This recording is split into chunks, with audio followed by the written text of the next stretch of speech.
Amém. Você pode dar uma glória a Deus bem forte no seu lugar? Glória a Deus. Amém. Meus irmãos, nós estamos nesse período que nós estamos vivendo que antecede o Natal.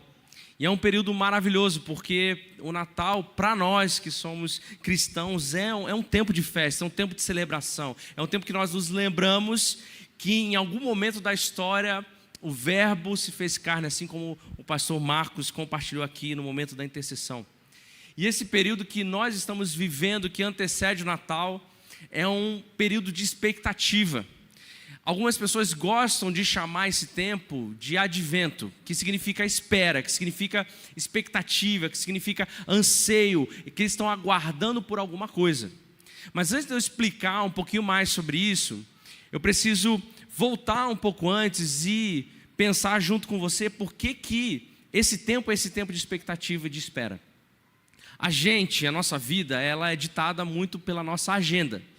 Então você tem compromissos no seu dia a dia. Você que trabalha tem que acordar num certo horário para ir para o seu trabalho. Depois tem o horário que você sai. Depois, dependendo do horário, no meio do dia você tem que buscar as crianças na escola ou levá-las para a escola. Se você estuda, faz algum curso, faculdade, escola, tem o tempo de provas, isso está lá na agenda. Se você trabalha e tem um período de férias, você está ansiando na expectativa daquele período de férias. Então a sua vida, o seu ritmo de vida é ditado pela sua agenda. Se você tem uma agenda mais cheia, o seu ritmo de vida é o mais acelerado. Então, isso é normal, faz parte, são nossas responsabilidades. Nós precisamos arcar com isso e viver isso. Mas, na história, lá no 4º século, algumas pessoas se reuniram e falaram, olha, e se tiver uma outra agenda que ditasse um outro ritmo de vida? Porque nós temos as nossas agendas e por causa disso o nosso ritmo de vida, mas e se tivesse um outro tipo de agenda? Alguma outra coisa que nos dissesse como viver a vida e que ela nos ajudasse a olhar para a Bíblia e fazer com que essa história aqui, que às vezes parece tão distante, tão desconectada, tão antiga, se conectasse com a gente de novo. E se a gente passasse os nossos dias vivendo os nossos dias nessa terra, assumindo nossas responsabilidades, fazendo a nossa agenda, mas ao mesmo tempo a gente cumprisse também uma outra agenda, que quando a gente pudesse abrir a palavra e falasse, nossa, essa história tem a ver comigo. Porque existe uma história, uma narrativa acontecendo, que às vezes a gente acha que não tem nada a ver com a gente. Quando a gente lê a história da Bíblia, a gente fica pensando, nossa, mas essas histórias são tão distantes, tão diferentes, tanta outra cultura, o que a minha história tem a ver com isso aqui? A sua história está conectada com essa grande história. Você pode chamar de narrativa cósmica, que começou lá em Gênesis, vai terminar em Apocalipse, e hoje nós estamos vivendo esse tempo entre, nesse tempo do meio aqui. E a gente acha que a nossa história não tem nada a ver com isso, mas Deus está controlando a história, está regendo a história, e a sua história tem tudo a ver com isso que está acontecendo. A sua história está conectada com essa grande história, mas por às vezes a gente está tão distante por causa da nossa vida corrida, a gente não repara. Então esse calendário que foi criado lá no ano 4, foi para que de alguma forma a gente olhasse para o tempo que nós estamos vivendo e olhasse para a história de Jesus, para as realidades que estão ali, para as verdades que estão ali, e a gente se conectasse um pouco mais com aquilo ali. É por isso que eles chamaram esse tempo de advento, que é um tempo onde eu e você criamos expectativas sobre alguma coisa. Antes de Jesus vir sobre essa terra, existia expectativa lá no povo de Israel, de quê? De um Messias que viria. Então eles passavam anos, décadas, séculos aguardando esse Messias. Eu e você não esperamos por esse Messias, ele já veio, ele já invadiu essa terra, ele se chama Jesus e ele nos trouxe a salvação. Então um dia em Belém, um bebê nasceu, que era essa luz invadindo as trevas. Então nós não ansiamos mais por isso, isso já aconteceu. Então esse período não é mais por ansiar pela vinda do Messias, mas é nos lembrar que ele já veio. É nos lembrar daquilo que já aconteceu, mas também esperar a sua segunda volta. Então esse tempo nós vivemos, que antecede o Natal, onde nós celebramos o nascimento de Jesus, mas também é um período onde, além de celebrar e nos lembrar, nós estamos olhando lá para frente, na expectativa de algo que ainda vai acontecer. Então o meu convite para você essa noite é se lembrar do que aconteceu, mas também criar uma expectativa no seu coração, um anseio no seu coração por algo que ainda vai vir. E para isso eu gostaria que você abrisse exatamente na passagem que o pastor Marcos leu aqui, eu acho que ele nem sabia, mas é João, capítulo 1 e no versículo 1. João, capítulo 1, versículo 1.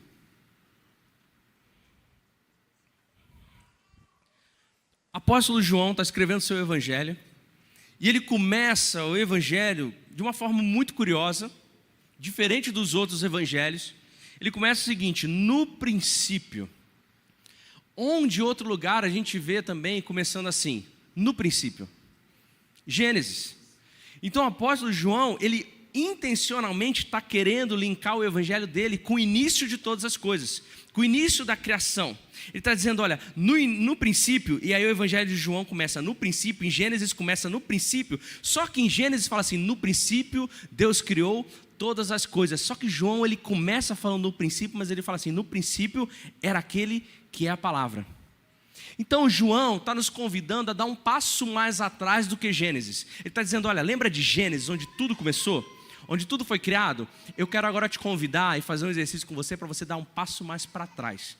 Antes de tudo que foi criado, antes de tudo existir, já tinha alguma coisa. Essa coisa é obviamente que é a palavra, ou o verbo, ou o logos. O que ele está dizendo é o seguinte, era, antes de toda a existência existir, já existia uma pessoa que existia continuamente sem início. Deu para entender? Ele está dizendo que antes de toda a criação que eu e você conhecemos, a palavra, o logos, o verbo, a palavra que ele usa aqui no original, ele existia continuamente sem início. É uma forma mais bonita de dizer que ele é infinito, que ele nunca se criou, ele sempre existiu. Aí você me pergunta, como isso é possível? A resposta que eu tenho para te dar é, não sei. Eu não faço ideia, porque a nossa mente infinita, ela não tem a capacidade de conseguir imaginar o que é isso. Algo que é eterno, que nunca teve início, que sempre existiu. Ele está dizendo, a palavra era isso. A palavra estava lá, ela sempre esteve lá. Antes de tudo se iniciar, ela já existia.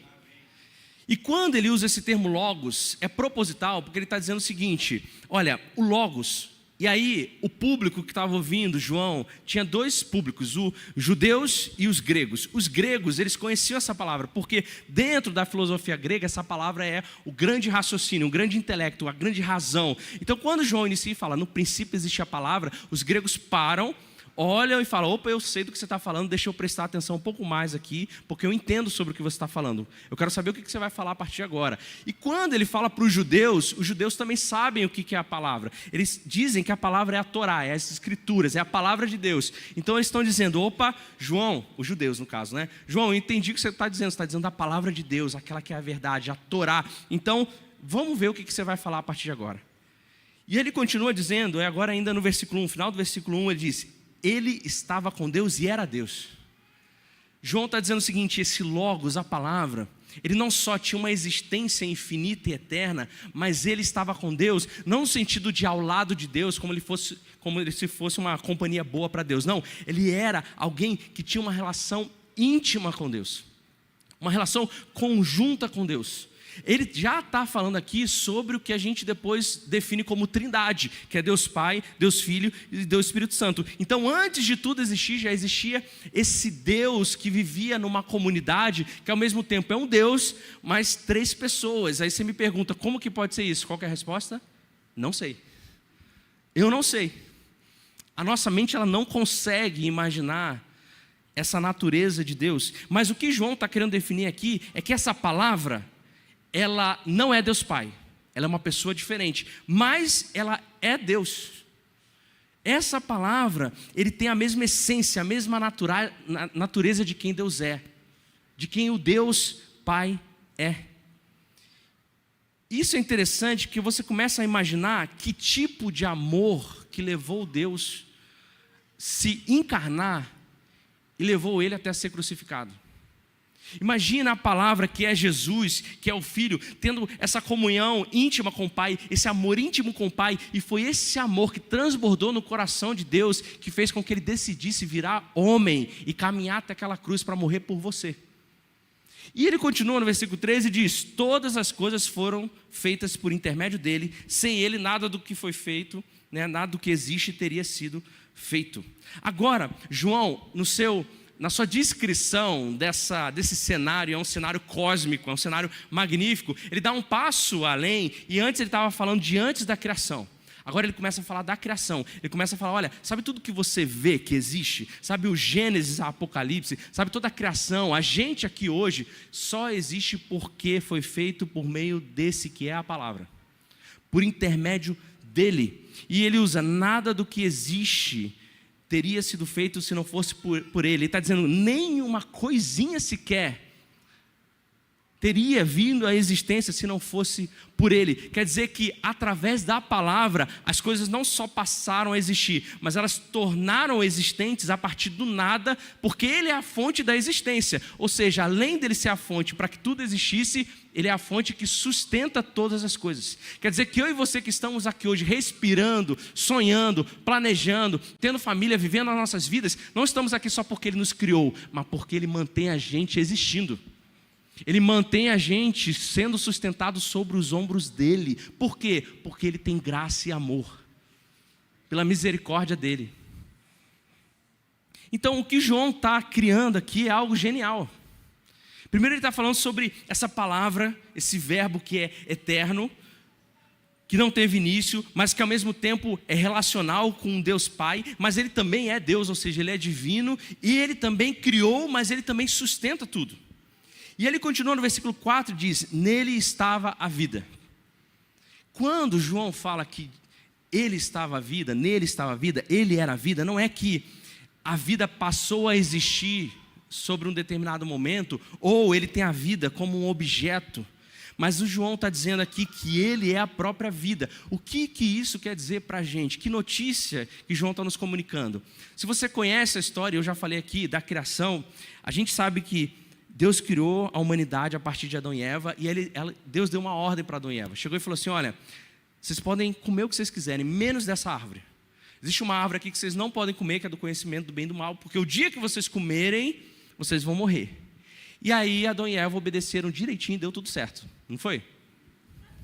Quem dera, né?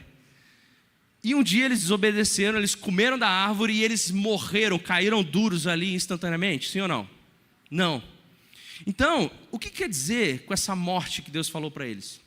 Essa morte que Deus comunicou aconteceu em 3 aspectos. Primeiro, eles morreram espiritualmente, eles foram desconectados de Deus. Aquele relacionamento, aquela intimidade que eles tinham com Deus, eles não poderiam ter mais. A fonte de vida, a fonte de prazer, a fonte de satisfação, que é o próprio Deus, eles foram desconectados disso, desligados disso. Essa foi a primeira morte que eles tiveram, uma morte espiritual.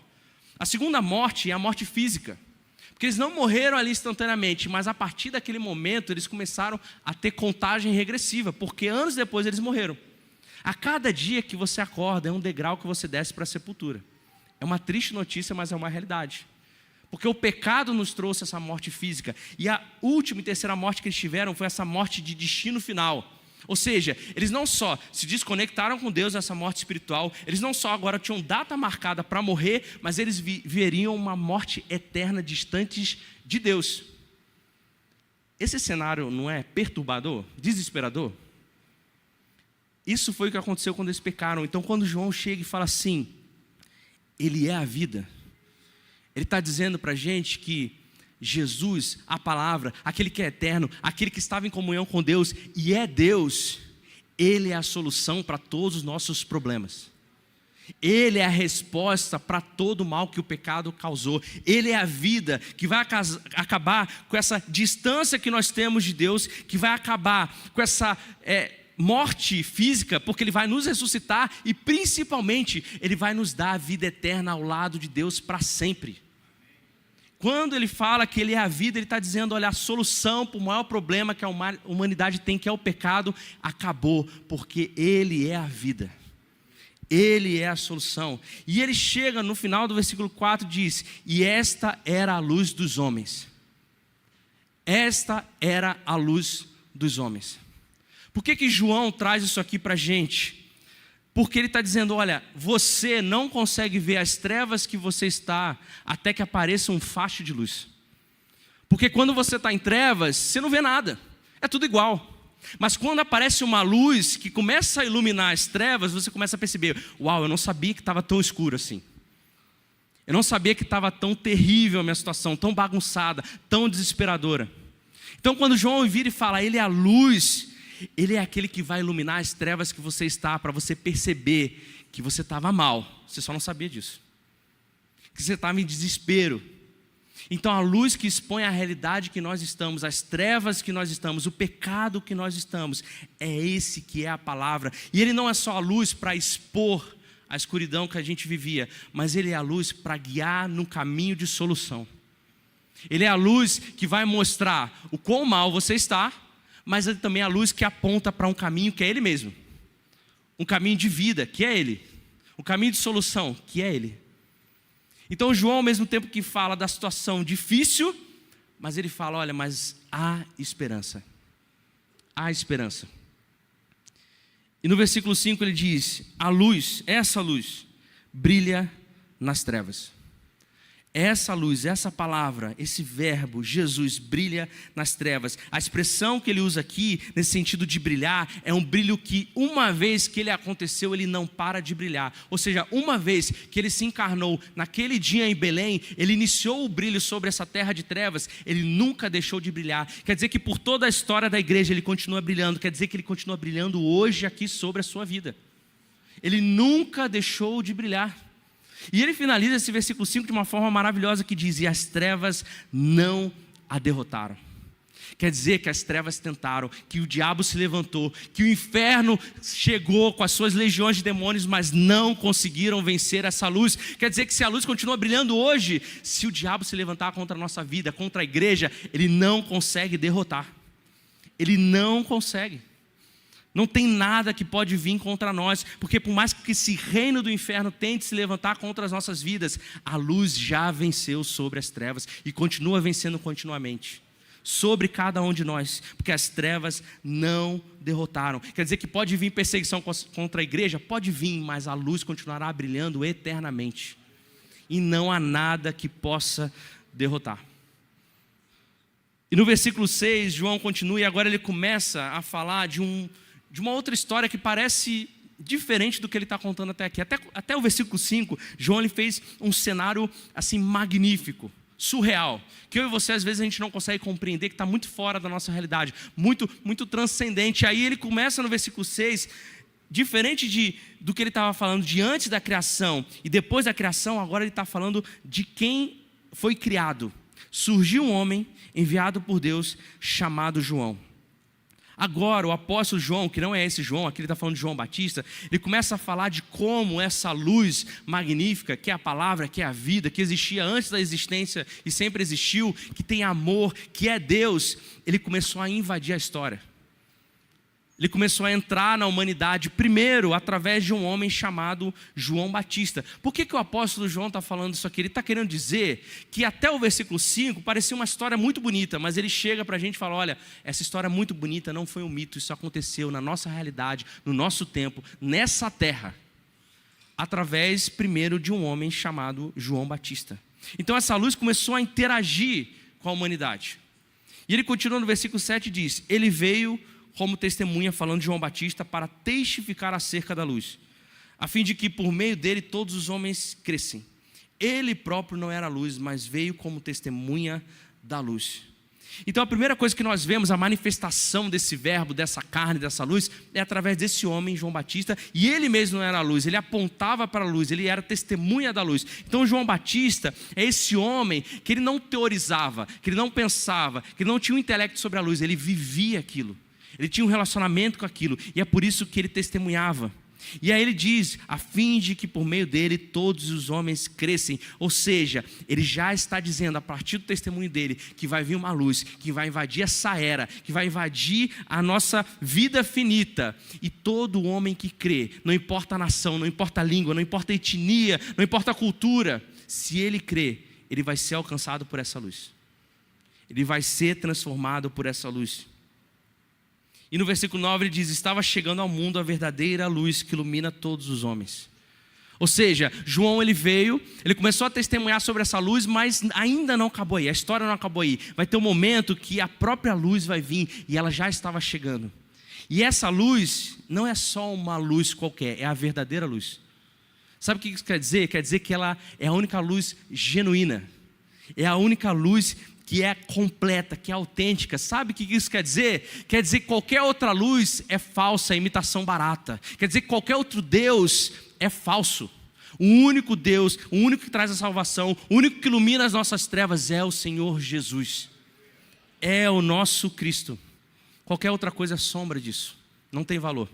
Então Ele era a verdadeira luz que faz o quê? Que ilumina todos os homens. Quer dizer que Jesus, que está invadindo essa era, está iluminando todos os homens, não só para trazer à tona os pecados e julgar, mas trazer possibilidade de salvação, trazer um caminho para a restauração.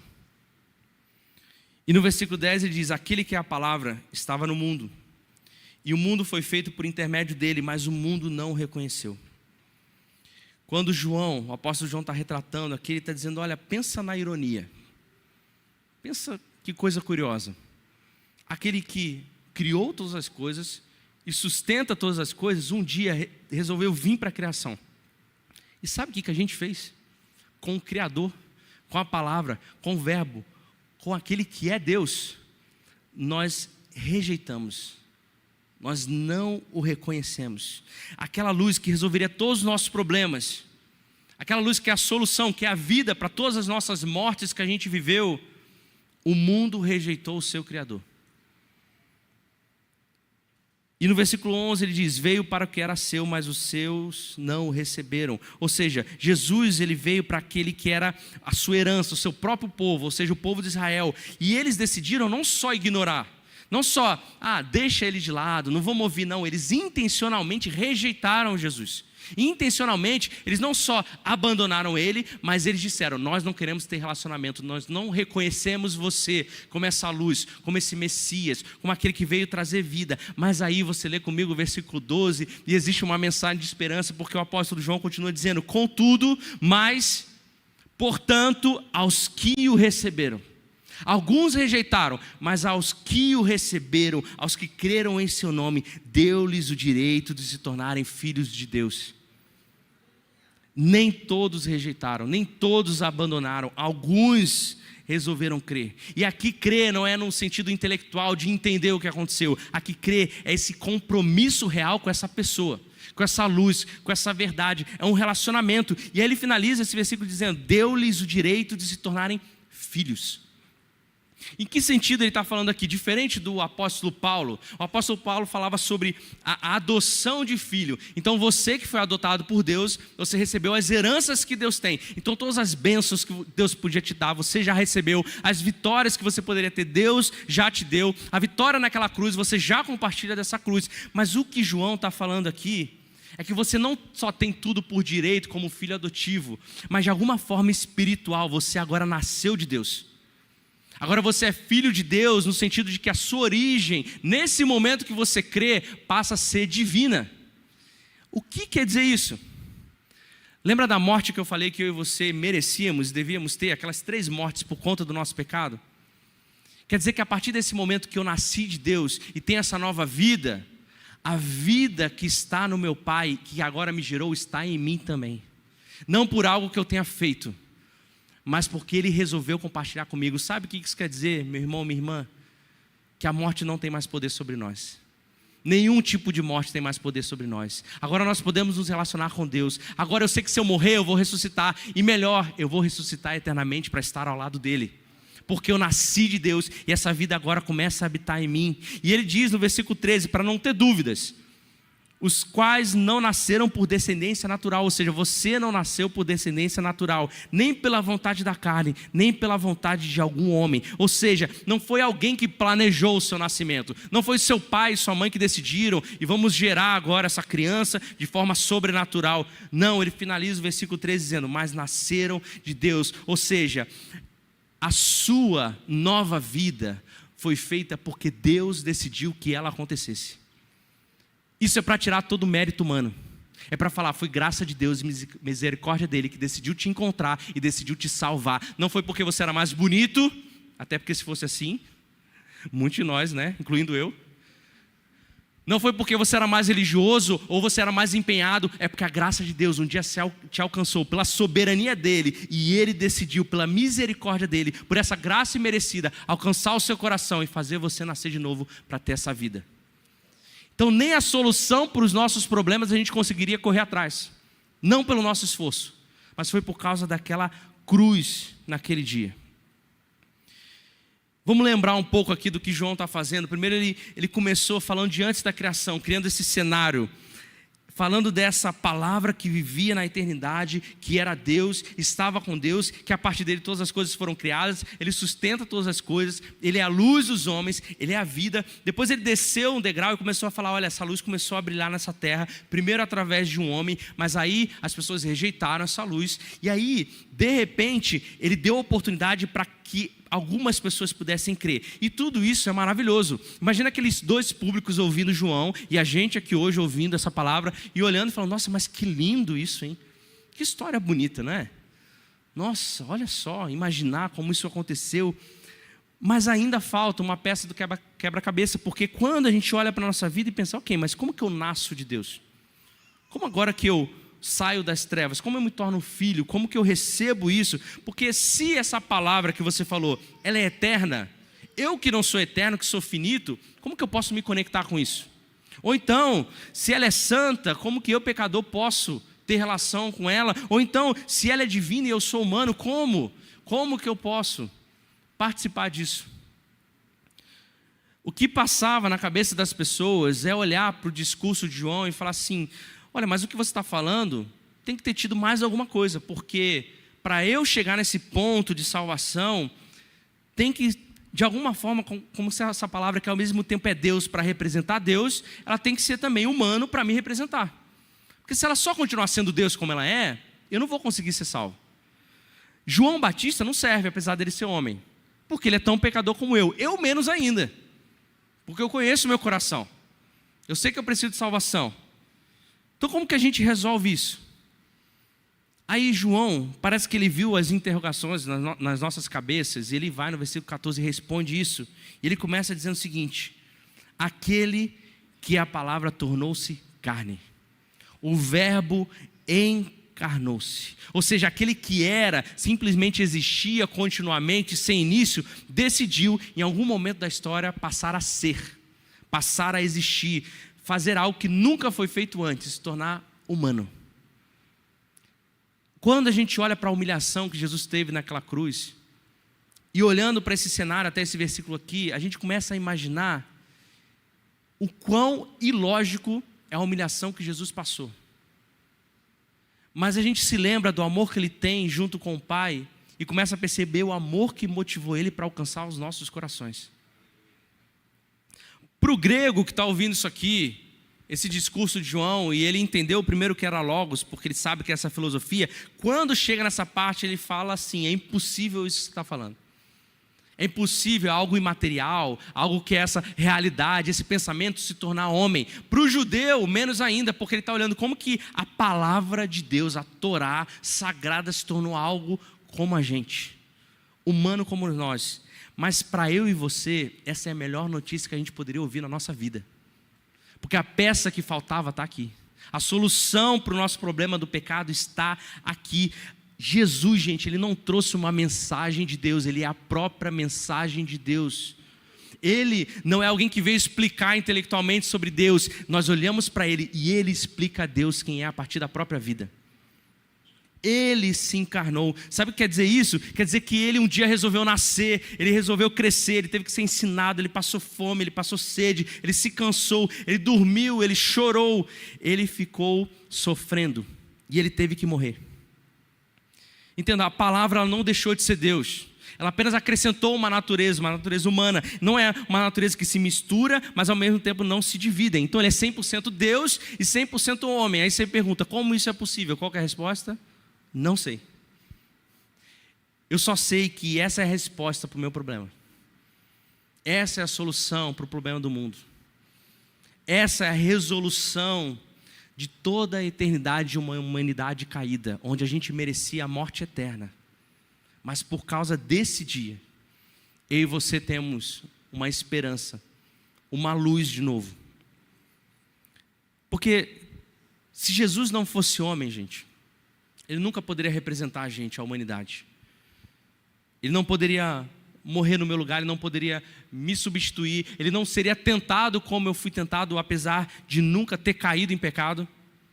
Mas também, se ele não fosse Deus, ele nunca poderia me salvar, seria só mais uma morte. Ele não teria poder para vencer os pecados. Então, quando nós olhamos que a palavra se fez carne, nós estamos olhando para algo que é absolutamente necessário para que eu e você sejamos salvos. E ele continua ainda no versículo 14, diz: e viveu entre nós. Essa é uma notícia maravilhosa, porque além de saber que ele se encarnou e ele resolveu, a gente começa a olhar para o povo de Israel, porque o que aconteceu? O povo de Israel tinha um templo, inicialmente era aquele templo que desmontava e montava lá com Moisés, depois eles criaram mesmo um templo físico, e o que era o templo? Era a representação da manifestação de Deus. Então Deus se manifestava ali no templo. Só que o que acontece? O povo de Israel abandonou a Deus. E aí em Ezequiel, olha o que fala: a glória, lá no capítulo 10, versículo 18, a glória do Senhor saiu. Depois ele vai dizer lá no capítulo 11, versículo 23, a glória do Senhor subiu e parou sobre o monte que está ao oriente da cidade. Gente, imagina o desespero. A única solução para os nossos problemas, aquele que é a fonte de vida e satisfação, virou o rosto para nós. Nos abandonou, foi embora. A palavra utilizada aqui é uma palavra que você já deve ter ouvido, que é a Shekinah, que é essa glória de Deus. A Shekinah foi embora. A glória de Deus foi embora. A oportunidade de eu ter um relacionamento com o Pai, assim como Adão e Eva tinham lá no início, acabou. Sem esperança, desolação, desespero. Quando João vem e fala o seguinte: olha, aquele que é a palavra tornou-se carne e viveu entre nós, a palavra que ele utiliza aqui é tabernaculou-se. Ou seja, ele está usando uma palavra do Antigo Testamento, dizendo: olha, aquela glória que abandonou a gente, voltou. Aquela glória que deixou o povo, está de volta andando por essa terra. Sabe o que isso quer dizer? Que há esperança de novo para a gente se encontrar com o nosso Deus. Há esperança de novo para poder ter um relacionamento com Ele. Ele voltou, Ele está aqui. E sabe o que é mais interessante? Não é um edifício parado. Ele está andando por essa terra, alcançando as pessoas, dando luz aos homens, tirando as pessoas da treva. Então essa notícia é maravilhosa. E ainda mais maravilhosa, sabe por quê? Porque hoje eu e você sabemos que essa Shekinah, essa glória de Deus, esse poder de Deus está sendo manifesto através de cada um de nós, porque o Espírito Santo de Deus está em nós. Quer dizer que hoje você no seu quarto pode dobrar os seus joelhos e Deus se manifestar de forma poderosa, do mesmo jeito que se manifestava no Antigo Testamento. Porque Ele está em nós através do seu Espírito. Quer dizer que não há mais impedimentos, porque um dia Ele se encarnou, um dia Ele nasceu. E ainda no versículo 14 ele diz: vimos a sua glória. João está dizendo o seguinte para mim e para você: olha, eu não estou contando uma história que eu ouvi, eu não estou lendo sobre um relato, eu vi isso, eu sou testemunha disso. A glória andou entre nós, ele era um homem na Galileia, ele comia peixe assado com a gente. Existe esperança porque eu vivi isso, eu contemplei esse Deus encarnado. Glória como do unigênito vindo do Pai. João está dizendo: olha, o que eu vi, e a palavra unigênito aqui quer dizer isso, eu vi algo único, algo que não existiu e nunca vai existir mais sobre essa terra. Jesus era único na sua essência, em quem Ele é. Não existe mais nada parecido com o que Ele foi ou com o que Ele é, e nunca vai existir. Por isso que Ele é esse unigênito do Pai, e Ele era cheio de graça e de verdade. O Deus encarnado andando por essa terra era esse Deus de graça, essa graça que nos alcança, essa graça que tem misericórdia, que nos salva. Mas Ele também era cheio de verdade, porque Ele traz à tona, Ele mostra, Ele revela o pecado que nós estamos, mas Ele nos dá a oportunidade de ser colocados diante dessa luz, para a gente entrar nesse caminho de salvação.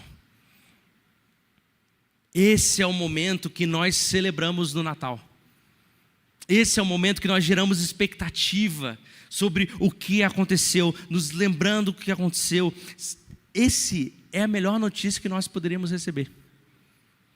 Agostinho, ele vai dizer o seguinte sobre esse momento da história. Ele diz: o Criador se fez homem, para que a régua das estrelas fosse amamentado pela mãe, para que o pão sentisse fome, para que a fonte sentisse sede, para que a luz dormisse, para que o caminho se cansasse da jornada, para que a verdade fosse acusada de testemunho falso, para que o mestre fosse açoitado, para que a fundação fosse suspensa no madeiro, para que a força se tornasse fraqueza, para que a cura fosse ferida, para que a vida morresse.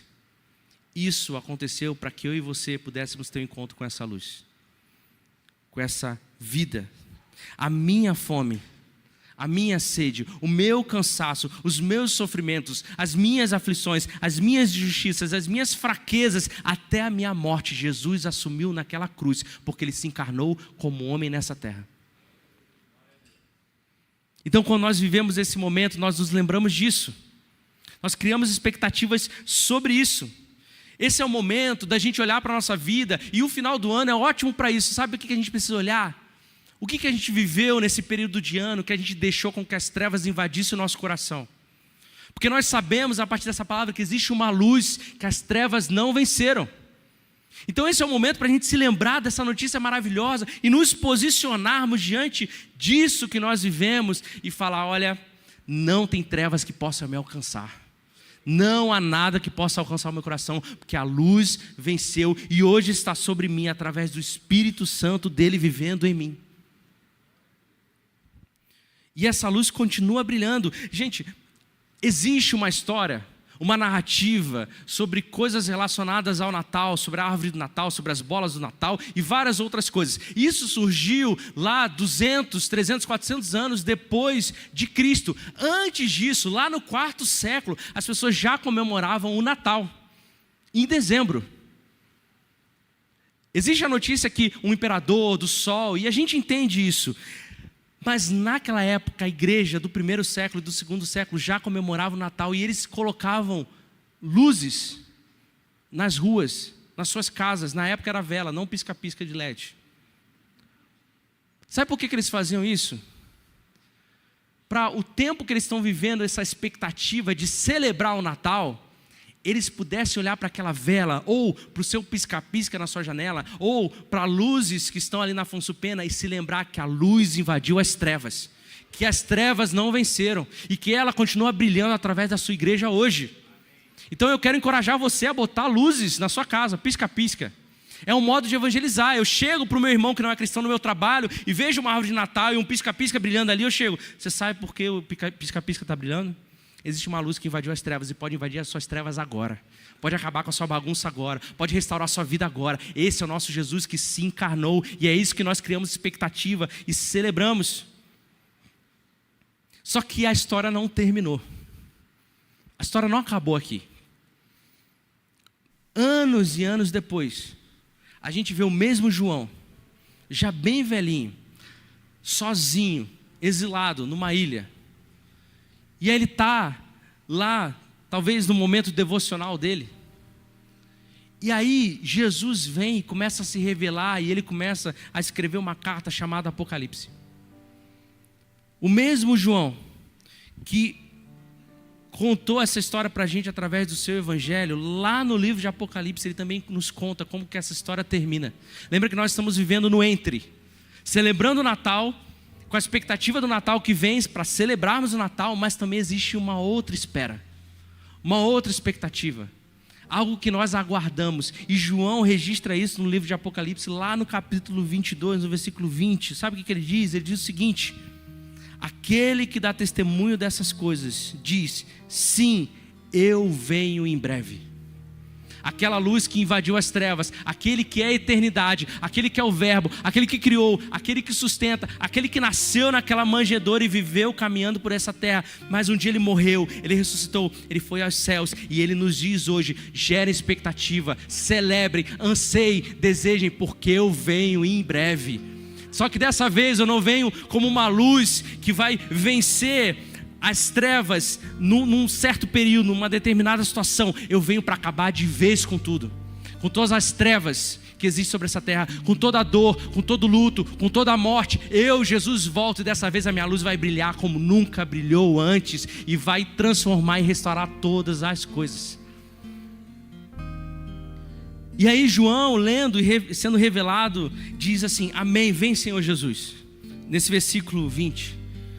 Só que ele não está dizendo no sentido de passivo: ah, amém, eu concordo com isso. Não, aqui João está dizendo, e o original fala sobre isso, é como se João estivesse respondendo a Jesus, dizendo: Senhor, mas vem mesmo, com urgência, vem rápido. É um desejo ardente, é uma expectativa, essa esperança viva que não morre, é um clamor a Jesus. Jesus vem, porque nós precisamos. E essa expectativa que nesse tempo nós devemos colocar no nosso coração, não é o governo, não é o dinheiro, não é qualquer outra coisa que vai resolver nada sobre essa terra. É o Senhor Jesus, Ele reinando eternamente e a gente com Ele. Ele é a solução, Ele é a nossa esperança. Nós hoje vivemos aqui com as nossas responsabilidades, evangelizamos, somos missionários, ministramos sobre as pessoas. Hoje nós somos a luz que ilumina as trevas das pessoas, mas é também o momento de a gente gerar esse anseio ardente de urgência sobre o nosso coração e dizer: vem Senhor, vem Senhor, vem Senhor Jesus sobre nós. A luz brilhou, a palavra se fez carne, a vida venceu a morte e Ele está voltando. Então meu desejo para você, meu irmão e minha irmã, é que nesses dias você possa relembrar isso. E você assuma uma postura de entender que não importa o quanto as trevas alcançaram o seu coração, existe uma luz que venceu e ela vai voltar. Então que a esperança seja renovada, que a fé seja fortalecida, para que você olhe a partir do ponto de vista de como Deus está conduzindo toda a história e a nossa história através dessa história.